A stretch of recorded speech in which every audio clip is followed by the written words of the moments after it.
¿Qué tal amigos? Bienvenidos a Penalistas, trabajando por una justicia penal de calidad. Este programa es producido por la unidad del equipo técnico institucional del nuevo Código Procesal Penal del Poder Judicial del Perú. Hoy se encuentra con nosotros desde España la doctora Coral Arangüena Fanego. Ella es catedrática de Derecho Procesal de la Universidad de Valladolid, España, y vocal de la Comisión General de Codificación. Ella nos hablará sobre la futura reforma del proceso penal del Reino de España a propósito del anteproyecto de ley en enjuiciamiento criminal. Doctora, bienvenida al programa Penalistas. Buenas, Alejandra, muchas gracias por la invitación y un saludo a los televidentes que nos están acompañando en esta sesión. Bien, doctora, para nosotros es un gusto volver a contactarnos con usted. Sabemos de su recargada agenda, sin embargo, se da tiempo para poder atender nuestro llamado, que es más que todo buscar informar a la población en relación al tema que nos convoca, que es la materia penal. Hasta antes de noviembre del 2020 se decía que era necesaria la elaboración, la aprobación y la promulgación en España de una nueva ley de enjuiciamiento criminal, ya que hasta ese momento no se aseguraba un proceso penal justo, eficaz y rápido. ¿En qué consiste la reforma legal en el sistema penal de España? Precisamente en el anteproyecto de ley de enjuiciamiento criminal. Bueno, el problema del que adolece el vigente sistema procesal penal español no es tanto de falta de equidad o de que el proceso no observe o no se ajuste a las exigencias derivadas del derecho al debido proceso. Todas estas exigencias las cumple sobradamente, en mi opinión, el proceso penal que hoy se regula en la vigente ley de enjuiciamiento criminal. Pero cosa distinta es que se trate de un proceso rápido, de un proceso eficaz, porque esas circunstancias es cierto que no se cumplen en buena parte de los casos. Lo que ¿Y por qué no se cumple? Bueno, pues entre otras razones porque el modelo procesal penal no está pensado para dar respuesta a la criminalidad actual, a la criminalidad del siglo XXI, porque se adoptó para hacerlo a la de finales del siglo XIX. La ley de enjuiciamiento criminal es de 1882. Fue una ley en su momento adelantada a su tiempo, pero evidentemente en la actualidad ya no. Y lo que ha tenido que hacer es, a través de numerosas reformas, irse adaptando pues, a las exigencias del siglo XX y ahora del siglo XXI. Entonces, la obsolescencia de esta legislación procesal penal es clara y la necesidad de acometer una reforma global de este modelo de enjuiciamiento criminal también es indiscutible, porque poca relación guarda la sociedad rural del siglo XIX, que vio nacer esa ley de enjuiciamiento criminal, con la sociedad digital de la cuarta revolución tecnológica del siglo XXI, en la que se inscribe pues, el anteproyecto de ley de enjuiciamiento criminal de 2020. Una de las principales novedades del modelo que instaura este nuevo anteproyecto es conferir al fiscal, al Ministerio Fiscal, la investigación de las causas penales.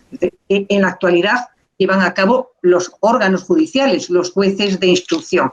Entonces, esa es una de las principales novedades, que es una solución que se sigue en la mayor parte de los estados europeos, también americanos, y que persigue mejorar esa eficiencia procesal, como digo, para combatir de mejor manera la delincuencia del siglo XXI, especialmente la de carácter transnacional y transnacional, la criminalidad organizada, y por otro lado también reforzar la imparcialidad objetiva del órgano judicial, de tal modo que, bueno, pues el órgano judicial en esa fase de investigación no sea el impulsor de la actividad pública de investigar, sino simplemente el garante de los derechos individuales de las personas que se ven sometidas a proceso. Esas son, pues digamos, pues las líneas fundamentales sobre las que se va a sentar el nuevo proceso penal español. ¿Y cree usted que dicho anteproyecto sufra modificaciones y en qué aspectos sufriría dichas modificaciones? Bueno, el anteproyecto se ha aprobado en noviembre de 2020 y bueno, sí que va a sufrir modificaciones, porque además son modificaciones que el propio Ministerio de Justicia, que ha sido el que ha elaborado, digamos, ese anteproyecto, pues las ha propiciado, porque desde que se aprobó este anteproyecto se ha abierto un periodo de consulta pública para recibir sugerencias de mejora al respecto de todos los sectores de la sociedad, fundamentalmente, claro, de los jurídicos. Entonces, además de las distintas opiniones que les vayan llegando, ya digo, de los más distintos sectores profesionales, académicos, etcétera, también hay una serie de informes que son preceptivos y que ya se han pedido al Consejo Fiscal, al Consejo General del Poder Judicial. Entonces, bueno, pues en esos informes, a la Comisión General de Codificación también se le ha pedido un informe. En esos informes, pues se van a hacer seguramente sugerencias y propuestas de mejora. Por ejemplo, el Consejo Fiscal ya ha emitido su informe y ya ha hecho algunas sugerencias de mejora. Entonces, es posible que, atendiendo a todos estos informes, a todas estas sugerencias, a todas estas opiniones, el texto que finalmente vaya como proyecto de ley para su tramitación en las cámaras legislativas ya haya incorporado alguno de estos cambios.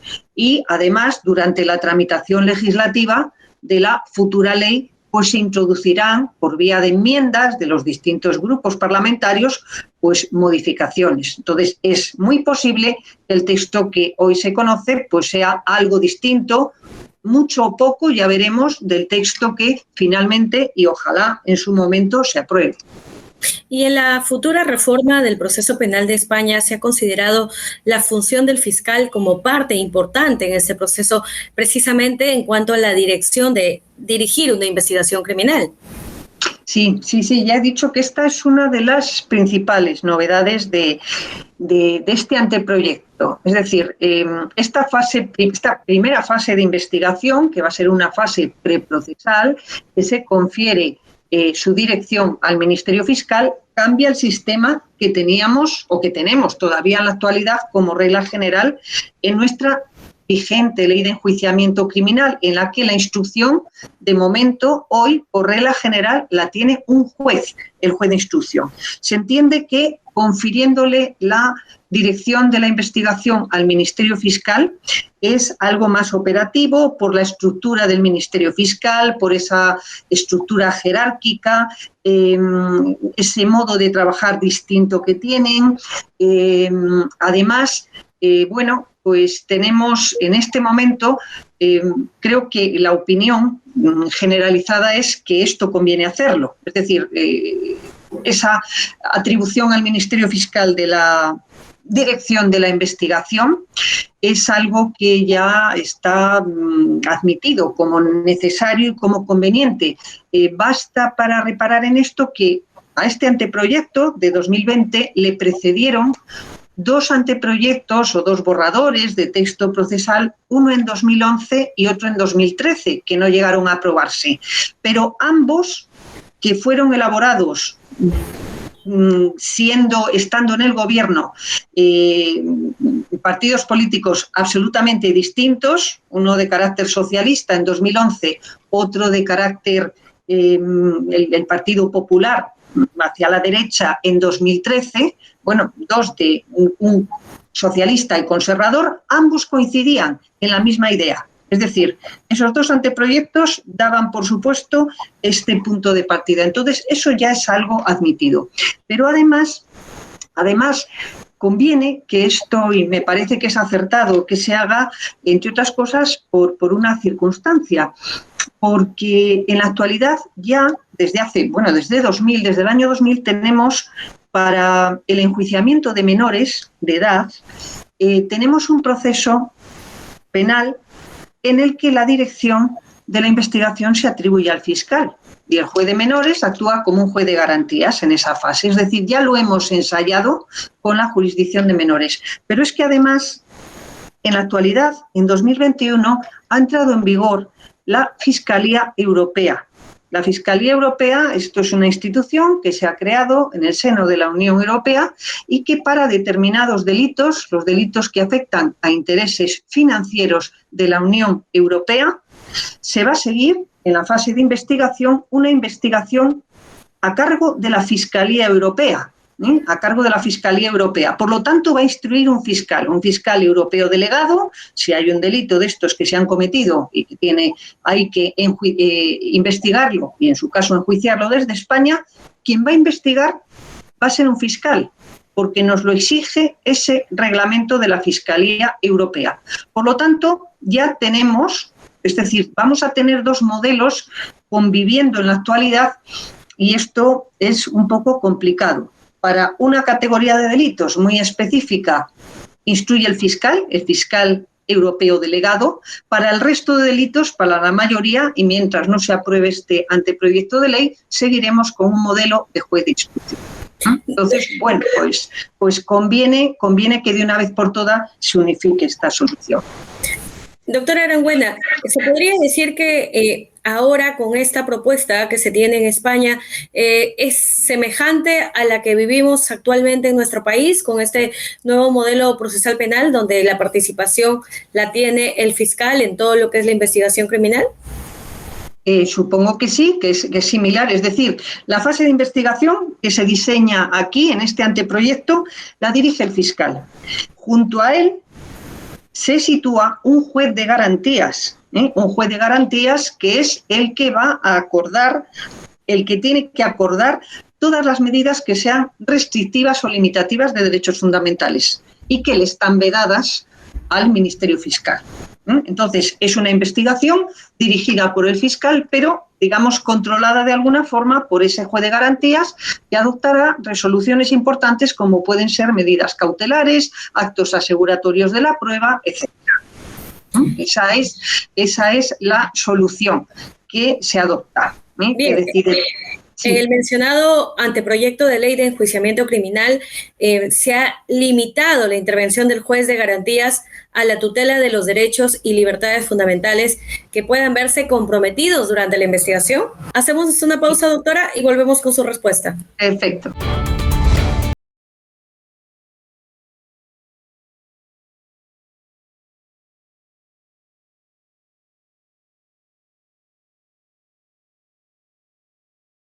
La unidad del equipo técnico institucional de implementación del nuevo Código Procesal Penal del Poder Judicial del Perú inicia su ciclo de conferencias especializadas en materia penal y procesal penal. Espéranos cada martes a las 5 de la tarde a través de nuestras cuentas oficiales de Facebook, Twitter, YouTube e Instagram. ¡Los esperamos!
Nos renovamos y llegaremos a ustedes a través del microinformativo Reporte Judicial, que te brindará cada semana todos los reportes de casos emblemáticos en materia penal y procesal penal de las Cortes Superiores de Justicia del país. Síguenos en Facebook, Twitter, YouTube e Instagram cada sábado a las 8 p.m. Reporte Judicial.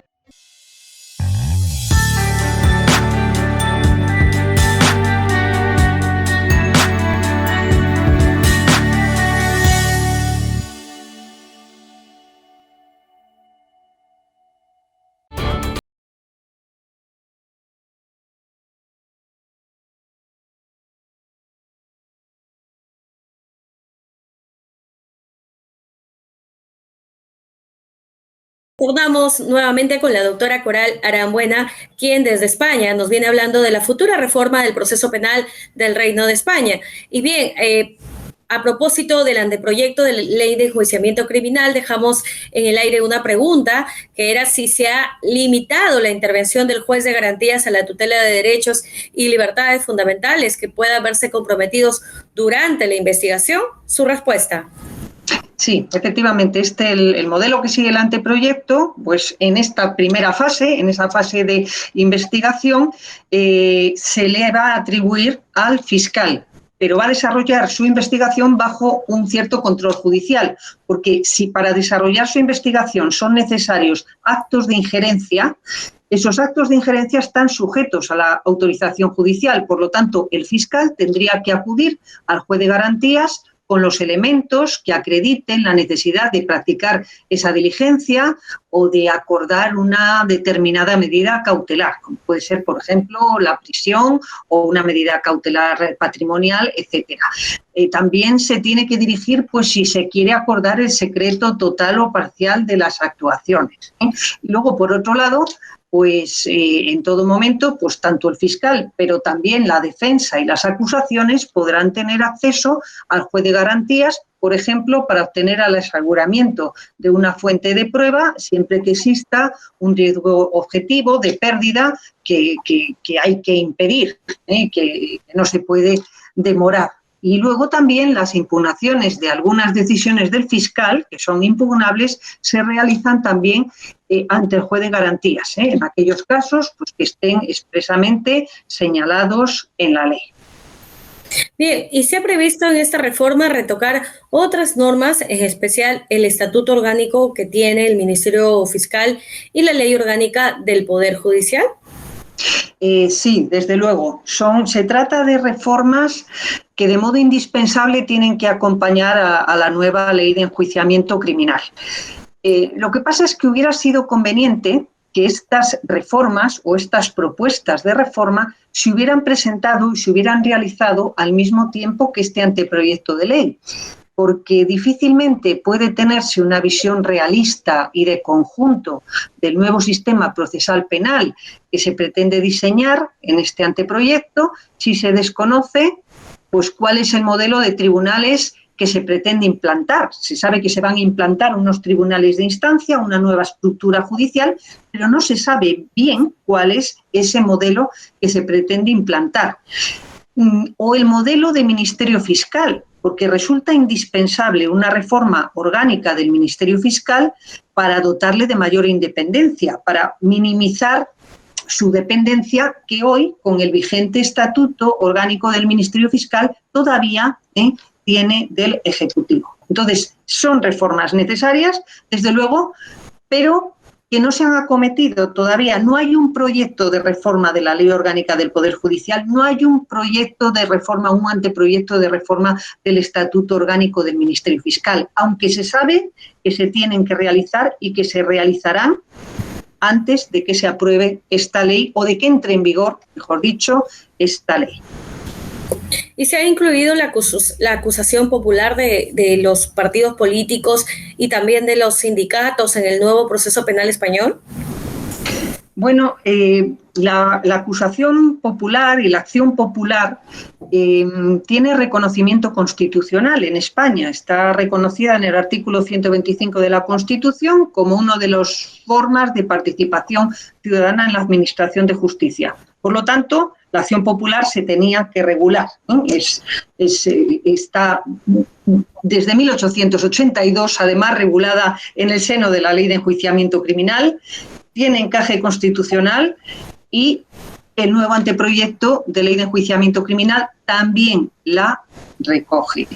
¿Qué es lo que ha hecho? Bueno, se ha limitado en parte o se ha regulado de una forma algo más detallada, algo más restrictiva también, el ejercicio de la acción popular, intentando combinar dos planteamientos legítimos. Por una parte, pues procurar que el ejercicio de la acción popular sirva de contrapeso frente a una concreta actuación del Ministerio Fiscal que puede ser controvertida o puede estar equivocada. Para esto está también fundamentalmente la acción popular. Pero por otro lado, pues se tiene que prevenir que esta acción que persigue la imposición de la pena porque se entiende que se ha cometido un hecho punible, bueno, pues evitar que se utilice para la consecución, diríamos, de intereses ajenos a los fines del proceso. ¿Cómo se intentan conciliar estas dos soluciones? Pues con estos condicionamientos. En primer lugar, se establecen unos condicionamientos de tipo subjetivo, porque ahora se va a excluir de la posibilidad de ejercitar la acción penal, la acción popular, diríamos, a las personas jurídico-públicas, a los partidos políticos y a los sindicatos. ¿Por qué? Bueno, las personas jurídico-públicas, bueno, porque estos entes públicos en el proceso penal, pues para ejercer la acción tiene que haber un concreto precepto habilitante y no se ha considerado conveniente en la nueva legislación. Pero partidos políticos y sindicatos, ¿por qué se les excluye? Esta es la preocupación fundamental. Bueno, pues por su peculiar inserción en el orden constitucional como organizaciones de relevancia pública, pero que tienen el especial riesgo de instrumentalización del proceso que deriva de su intervención activa en el debate político. Entonces se ha limitado por esto. ¿Qué se introduce además? Bueno, se establece además desde el punto de vista objetivo un elenco de delitos que se consideran idóneos para que se pueda ejercer la acción popular como algo alternativo a la del Ministerio Fiscal, como son infracciones que protegen intereses difusos, como delitos contra el mercado o los relativos a la ordenación del territorio, el medio ambiente, los delitos de corrupción política, especialmente idóneos para el ejercicio de la acción popular, como el cohecho, el tráfico de influencias, etc. Y finalmente, se va a exigir a quien ejercite esta acción popular, bueno, pues un cierto vínculo concreto y relevante de alguna forma con el interés público tutelado. Esto se tiene que acreditar ante el juez de garantías y el juez de garantías entonces permitirá el ejercicio de la acción. Bien, y en el referido anteproyecto se ha previsto regular la prisión provisional o en qué consiste estos aspectos. Bueno, la prisión provisional es una medida cautelar que está regulada de siempre dentro de la ley de enjuiciamiento criminal. Y en el texto vigente tenemos una regulación que es acertada, y es una regulación que se retocó bastante en 2003, está plenamente adaptada a las exigencias constitucionales y a las exigencias de la jurisprudencia del Tribunal Europeo de Derechos Humanos. Y el anteproyecto en este punto se podía haber limitado a dejarlo como estaba en la legislación vigente, aceptar, digamos, lo que hay y sin retocarlo. Sin embargo, pues el legislador o el prelegislador, como queramos llamarlo, aquí ha sido bastante ambicioso, porque no se ha conformado con una legislación buena en materia de prisión provisional, sino que ha realizado todavía algunas mejoras sobre la institución, tratando de acentuar su carácter de última ratio, de último recurso. Es decir, solo se puede acudir a esta medida cautelar cuando realmente no haya otra menos gravosa, pero que consiga eficazmente el mismo objetivo. ¿Y esto cómo lo hace? Bueno, pues por un lado, situando desde el punto de vista sistemático en la regulación de las medidas cautelares, la prisión provisional no aparece la primera, sino la última. Ahí la dejamos para el final. Por otro lado, afirmando expresamente en la ley que el investigado ha de presumirse inocente y, por lo tanto, su situación general durante la tramitación de la causa ha de ser permanecer en libertad. Claro. ¿Cómo? En libertad provisional. ¿Y qué para esto qué se hace? Habilitar un catálogo enorme de medidas que tiendan a asegurar la disponibilidad para el proceso. Ya teníamos algunas, ahora se adicionan muchas más. O sea, además de la caución, además de las comparecencias periódicas ante el juez, de la retirada del pasaporte o de la retirada del permiso de conducción, bueno, pues se añade más la custodia por una determinada persona o institución, por ejemplo. La retirada de otros documentos, como puede ser el documento nacional de identidad. No olvidemos que en Europa se circula en el territorio de la Unión Europea de la práctica totalidad con el documento nacional de identidad sin que sea necesario el pasaporte, o, por ejemplo, también estableciendo, ya digo, entre otras muchas, mecanismos de control telemático con, bueno, pues pulseras, etcétera, pero que permitan los movimientos. Y hablando, además, sí. Y hablando de esos aspectos tecnológicos, ¿usted considera que esta reforma va a traer consigo el uso de herramientas informáticas necesarias para cumplir la función tanto el personal de juzgados como de fiscalías? Sí, naturalmente, ya se dispone de medios tecnológicos. Sería imposible tramitar un proceso penal si no los tuviéramos. Pensemos además en todo lo que hemos tenido con la pandemia y en la necesidad de haber llevado a cabo pues muchas actuaciones absolutamente de tipo telemático. Pero además, en fin, declaraciones testificales, etcétera, bueno, pues es conveniente. Harán uso de los grilletes técnicos también. ¿Cuál, perdón, Alejandra? Harán uso de los grilletes electrónicos. Bueno, sí, le digo que para controlar la medida de libertad claro, se pueden poner dispositivos electrónicos para el control de una persona por el territorio, por ejemplo, pero luego lo que hay que dotar es de mayores recursos a fiscalías, a juzgados y tribunales para que dispongan de medios tecnológicos realmente eficientes para desarrollar su función, invertir más en justicia, dotar de mayores presupuestos a juzgados, tribunales, a fiscalías, a oficinas judiciales.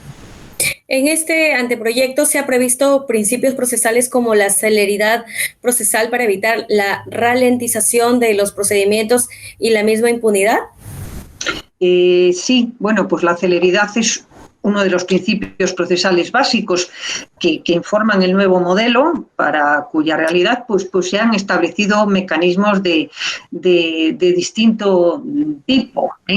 Bueno, por un lado, para evitar, dado que las mayores dilaciones se producen siempre en la fase de investigación, en esta fase de investigación previa, bueno, pues se ha propiciado un control por la defensa. Cuando la defensa entienda que esto se está prolongando más allá de lo que sería un plazo razonable, 12 meses en circunstancias normales, 18 para investigaciones especialmente complejas de la Audiencia Nacional y Fiscalías Especiales, bueno, pues esta persona investigada puede solicitar que se fije por el juez de garantías un plazo máximo para la conclusión del proceso de investigación.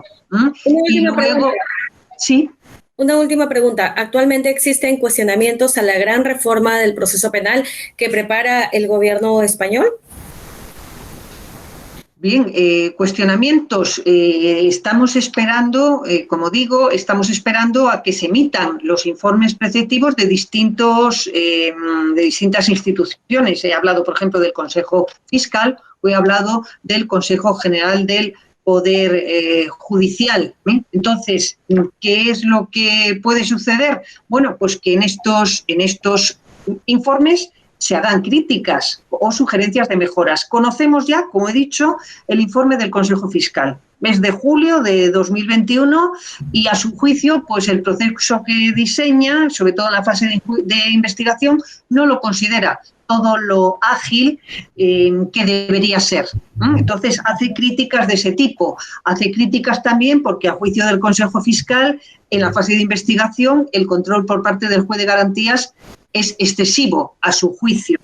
Se espera también, pues se supone que desde el Consejo General de la Abogacía también habrá críticas, porque bueno, pues se considera que no, en esta fase de investigación la defensa tiene una intervención un tanto tardía o un tanto diluida para lo que quisieran. Entonces, contestación tendrá como cualquier ley, y entonces sí, habrá también, pero ojalá todo esto sirva para mejorar el texto que finalmente vaya para tramitarse, y ojalá que se tramite.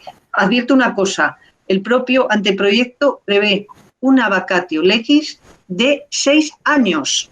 6 años desde que se apruebe. Por eso, cuando me preguntaba antes por si se va a reformar el Estatuto Orgánico del Ministerio Fiscal, si se va a reformar la Ley Orgánica del Poder Judicial y otros textos, sí, se hará. ¿Cuándo? Durante esa vacatio legis, si realmente este anteproyecto se convierte en ley. Habrá tiempo para adoptar esas medidas. Doctora Coral Arangüena Fanego, para nosotros ha sido un gusto poder escucharla y estar conectados a través de nuestras plataformas con usted desde España y conmigo desde Perú. Por favor, sus palabras de despedida y conclusiones en esta entrevista tan importante.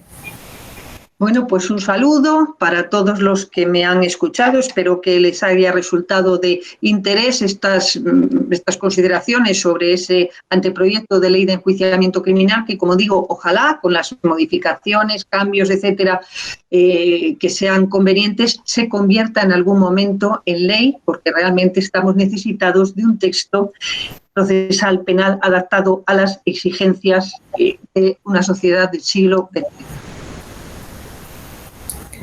Bien, estuvo con nosotros la doctora Coral Arangüena Fanego, catedrática de Derecho Procesal de la Universidad de Valladolid, España, vocal de la Comisión General de Codificación.